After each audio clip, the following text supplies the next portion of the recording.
Next story, Tangled, Rapunzel's story. Once upon a time, there was a magical kingdom ruled by a good queen and a kind king. They were happy until the queen became very sick. The king had heard of a flower with healing powers and sent his guards to dig it up. Unfortunately, the flower belonged to a wicked woman named Mother Gothel.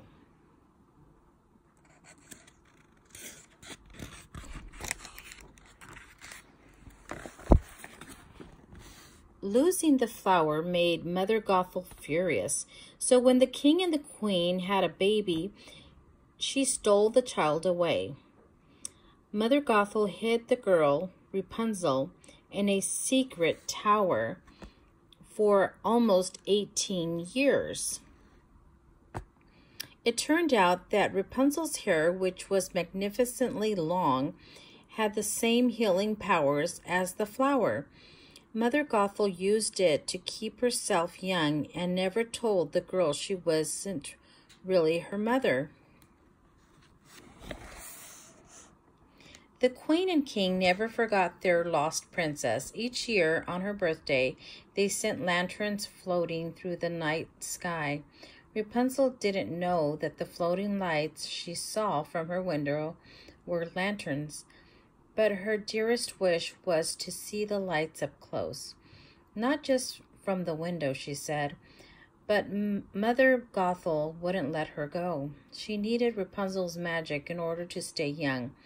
Instead, she told Rapunzel that the world outside was a scary place, too dangerous for her. "Trust me, pet," she said. "Mother knows best."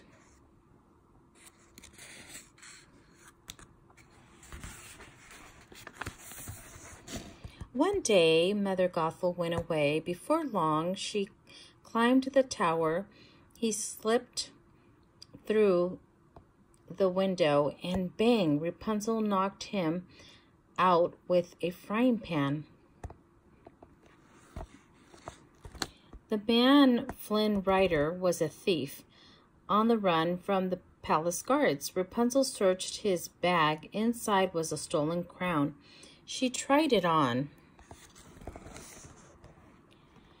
Rapunzel knew this was her only chance to see the floating lights. Flynn could be her guide outside the tower. When Flynn woke up, she offered him a deal. "Deal?" Flynn asked. He was still dazed from the frying pan. Rapunzel showed him a painting of the lights. "Take me to these," she said. Flynn shook his head. "No, can do." He did not want to go to the city.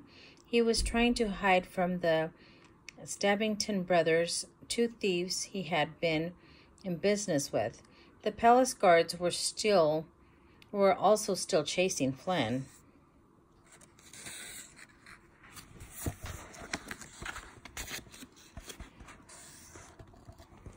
But Rapunzel had a bargaining chip. The crown. She'd return it only if Flynn helped her. So Flynn reluctantly climbed down the tower, and Rapunzel used her hair to lower herself to the ground. The outside world was like a dream come true to her. She'd never run through the grass before, or climbed a tree, or sat in the fields of flowers. Still, she felt nervous. Mother Gothel had said the outside world was scary, and Mother Gothel wouldn't lie, would she?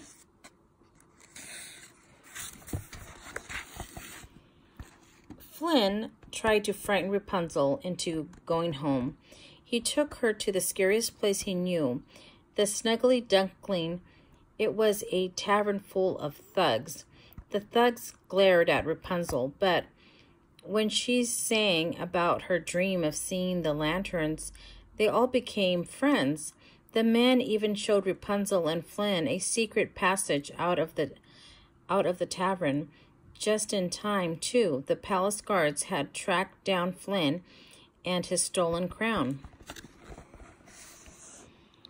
As they were escaping, Flynn heard his hand on or hurt his hand on a sharp rock.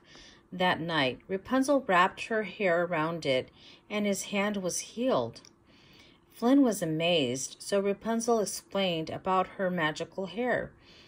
But once it's cut, she said, it loses its power. They sat close together by the campfire.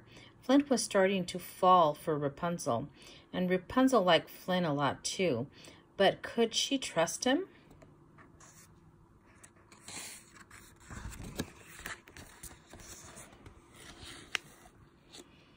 Meanwhile, Mother Gothel had discovered that Rapunzel was gone. She began to search for her. The next morning was Rapunzel's birthday. Flynn led her to town, which was just as wonderful as the woods. She and Flynn danced and ate cake, and then they took a boat to watch the lanterns. For the best day of your life, I figure you should have a decent seat, Flynn said.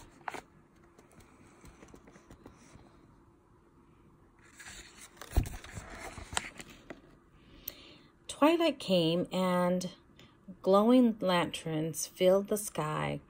Rapunzel was so excited to see the lights that she almost tipped the boat over.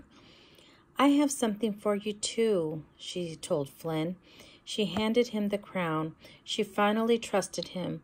Flynn knew what he had to do. Flynn went ashore and tried to give the crown to the Stabbington brothers, but the thieves knocked him out. Then they found Rapunzel and convinced her that Flynn had given her up. A fair trade, they said, a crown for the girl with the magic hair. No, Rapunzel cried. She tried to run away, but she couldn't. Thump, crash, Mother Gothel rushed in. She rescued Rapunzel from the thieves. She didn't tell Rapunzel. She told the brothers to try and capture her in the first place.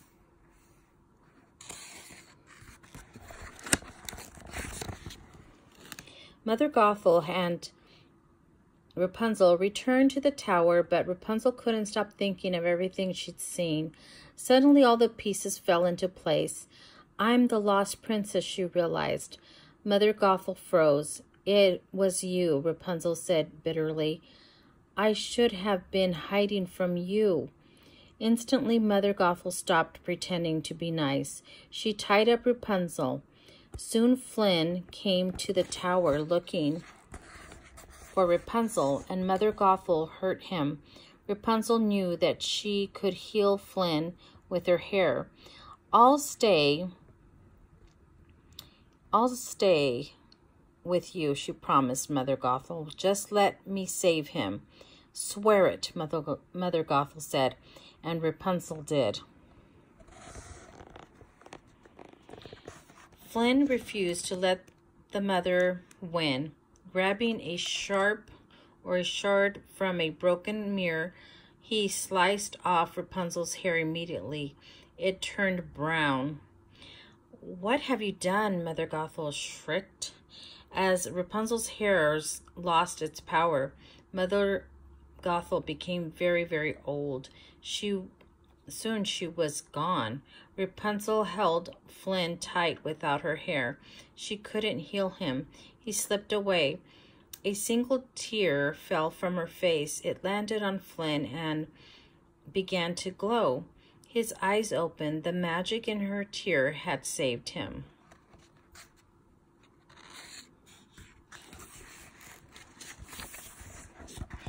Overjoyed, Rapunzel and Flynn soon went to the palace.